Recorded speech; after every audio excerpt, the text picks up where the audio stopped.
Hello everyone. सो आज हम discuss करेंगे क्लास 8th की साइंस का first chapter which is crop production and management. Introduction. देखो, क्रॉप का प्रोडक्शन इंपॉर्टेंट क्यों है? ताकि हमें फूड मिल सके। हमें फूड क्यों चाहिए? ताकि हमें एनर्जी मिल सके। जो हमारी बॉडी के अंदर डिफरेंट फंक्शंस हो रहे हैं जैसे रेस्पिरेशन, डाइजेशन, एक्सक्रीशन, वो अच्छे से हो सके। ओके, तो बस यही लिखा है।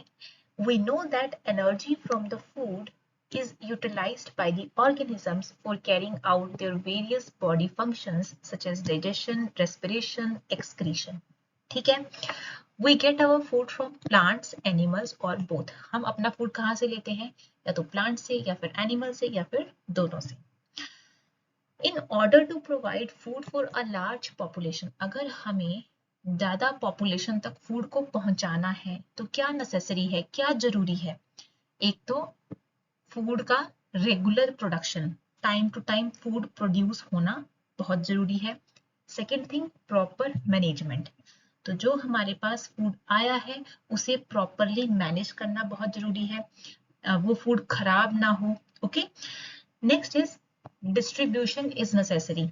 अब जो फूड हमने स्टोर करके रखा है, मैनेज करके रखा है, उसका डिस्ट्रीब्यूशन बहुत इंपॉर्टेंट है, उसे लोगों तक पहुंचाना बहुत जरूरी है।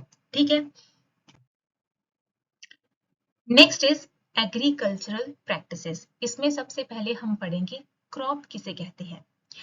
When plants of the same kind are cultivated at one place, जब एक ही तरह के प्लांट्स को हम एक जगह पर कल्टीवेट करते हैं, उगाते हैं, और वो भी लार्ज स्केल के अंदर यानी ज्यादा मात्रा के अंदर, तो उसे हम क्या कहते हैं? क्रॉप। ओके, फॉर एग्जाम्पल आपने वीट की फसल को देखा होगा, तो वहां क्या होता है? वीट के ही प्लांट्स को कल्टीवेट किया जाता है, वीट के ही प्लांट्स को उगाया जाता है, और वो भी लार्ज स्केल के अंदर, है ना? तो सेम तरह के प्लांट्स को एक जगह पर उगाया जाता है, तो उसे हम क्या कहते हैं? Crop. Clear? Next is two types of cropping patterns are there. अब फसलों को कब कब उगाया जाता है? सबसे पहला है खरीफ क्रॉप्स। ये कैसी क्रॉप्स होती हैं? The crops which are grown in rainy season, जो रेनी सीजन में उगाई जाती है। हमारे इंडिया के अंदर रेनी सीजन कब आता है? जून टू सितंबर के बीच में। एग्जाम्पल्स की बात करें तो paddy, maize, soybean, groundnut, cotton, so these are all kharif crops. Okay, next is rabi crops. ये ऐसी क्रॉप्स हैं जो विंटर सीजन में उगाई जाती हैं, जो कि होता है अक्टूबर टू मार्च के बीच में। ठीक है, एग्जाम्पल्स वीट, ग्राम, पी, मस्टर्ड, लिनसीड। क्लियर?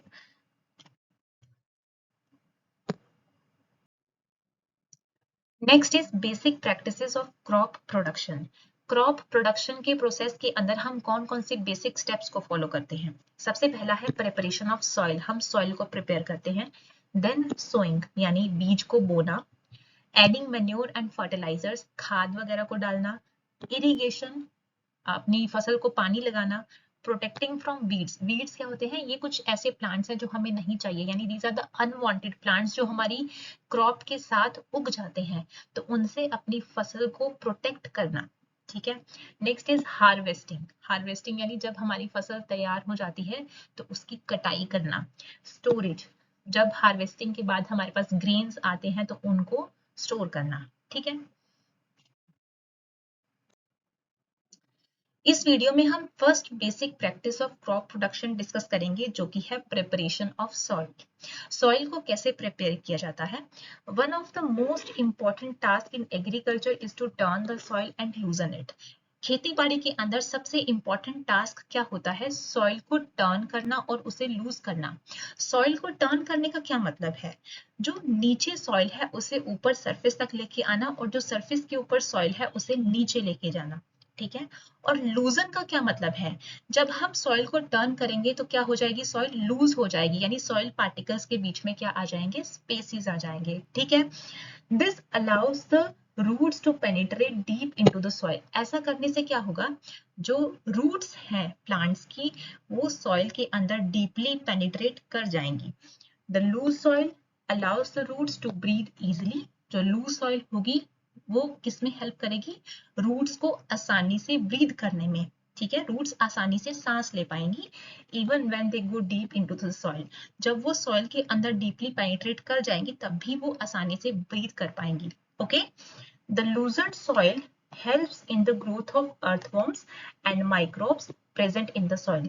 ये जो लूज सॉइल है ये एक और चीज में हमें फायदा देती है, और वो क्या है? जो माइक्रो ऑर्गेनिजम्स हैं सॉइल के अंदर, जो अर्थवॉर्म्स हैं, उनकी ग्रोथ अच्छे से होती है अगर लूज सॉइल होगी। ओके, अब एक क्वेश्चन है, why soil needs to be turned and loosened? Soil को टर्न करना और लूज करना इंपॉर्टेंट क्यों है? Only a few centimeters of the top layer of the soil supports plant growth। कुछ ही सेंटीमीटर की जो टॉप लेयर है सॉइल की, वो प्लांट की ग्रोथ को सपोर्ट करती है, प्लांट की ग्रोथ में हेल्प करती है।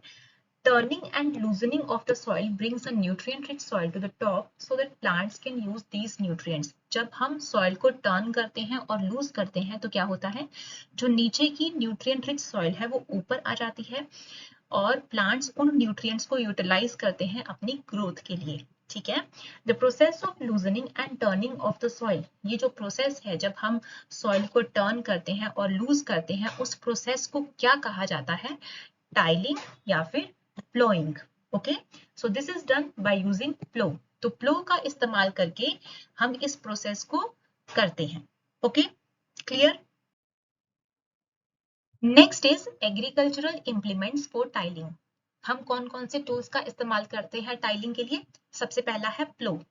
इसे हम एक तो सॉइल की टाइलिंग के लिए यूज करते हैं। सेकेंड थिंग, अगर हमने क्रॉप में फर्टिलाइजर्स को ऐड करना है तो हम इसका इस्तेमाल करते हैं। एंड द थर्ड इज, अगर हमें वीड्स को रिमूव करना है, वीड्स यानी अनवांटेड प्लांट्स, जो हमें प्लांट्स नहीं चाहिए, जो खुद ब खुद ही हो जाते हैं हमारी क्रॉप के साथ, तो उन्हें रिमूव करने के लिए भी हम इसका इस्तेमाल करते हैं। ठीक है, नाउअडेज पीपल यूज आयरन प्लो। आज के जमाने में जो लोग हैं वो आयरन का प्लो यूज करते हैं। ठीक है, पहले वुडन प्लो यूज किया करते थे। क्लियर? तो आप देख सकते हैं ये प्लो है। ठीक है, नेक्स्ट टूल इज हो। हो क्या है? ये एक बहुत ही सिंपल टूल है जिसे इस्तेमाल किया जाता है वीड्स की रिमूवल के अंदर, या फिर अगर हमने सॉइल को लूज करना है उस प्रोसेस के अंदर। Okay, this is the basic diagram of hoe. Next is cultivator. Cultivator क्या है? कल्टीवेटर का इस्तेमाल आज के जमाने में बहुत ज्यादा किया जाता है प्लोइंग के प्रोसेस के अंदर। ओके, इसे ट्रैक्टर की हेल्प से चलाया जाता है। Nowadays, plowing is done by tractor-driven cultivator। The use of cultivator saves labor and time। Cultivator का यूज किसमें हेल्पफुल है? एक तो ये फिजिकल वर्क को बिल्कुल खत्म कर देता है, और सेकेंड थिंग, ये टाइम सेवर भी है।